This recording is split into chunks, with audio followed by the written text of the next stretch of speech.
Hi everyone, my name is Lizzie Cambronero, and the article I will be talking about today is called The Connectivity of Mule Deer Populations in a Highly Fragmented Urban Landscape.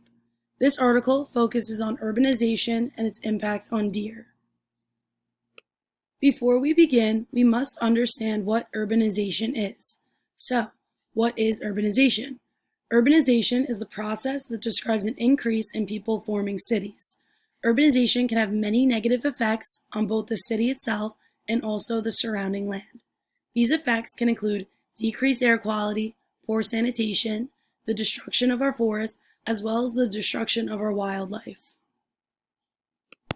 The connectivity of mule deer populations in a highly fragmented urban landscape.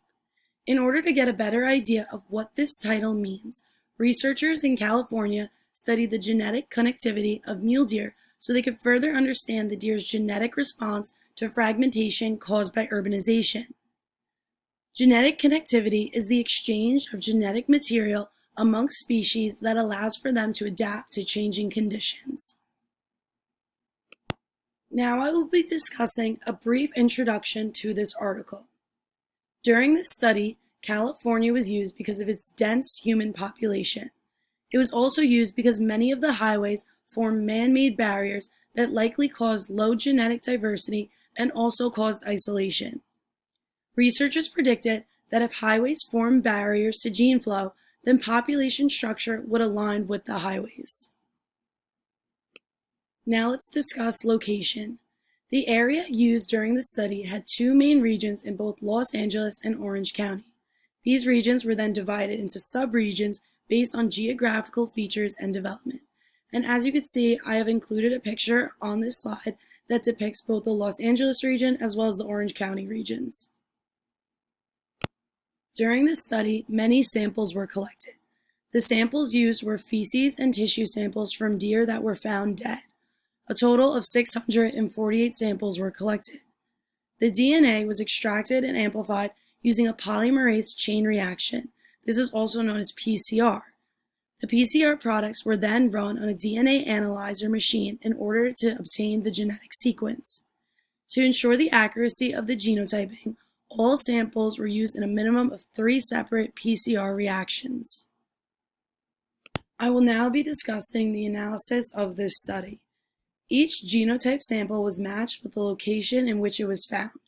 Statistical software was then used to determine which genotypes originated from the same individual but in different samples.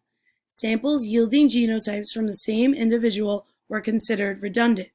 It was conducted that only the most complete genotype ended up being retained. Now let's get into the results of this study. Researchers identified a total of 265 unique genotypes representing individual deer. 54 genotypes were removed due to redundancy. This could have occurred because the samples were collected in close spatial proximity. There is a high possibility that could indicate that this was due to the genotypes being from the same animal.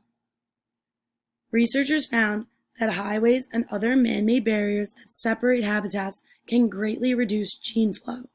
This is because these barriers prevent the deer from crossing and mating with other deer on the opposite side of the barriers. However, it was noted that barriers that have at least one safe ways for animals to cross was able to result in greater genetic diversity and did not prevent the deer from mating in different areas. After learning about the results from this article and study, these findings show the negative effects that occur during urbanization. These negative effects do not only affect deer, but likely cause problems to many other species. So the question still remains, is there anything we could do about these negative effects? And the answer is yes. There are many ways to counteract all of these negative effects. And one of the ones that I thought to be most beneficial is creating wildlife bridges that allow the species to roam free in larger areas and not restrict their movement. Specifically designing these wildlife corridors could prove to have a positive impact in many things, such as increasing genetic diversity and gene flow, increasing survival rates, and also just creating a better habitat quality. This last slide is just my works cited slide.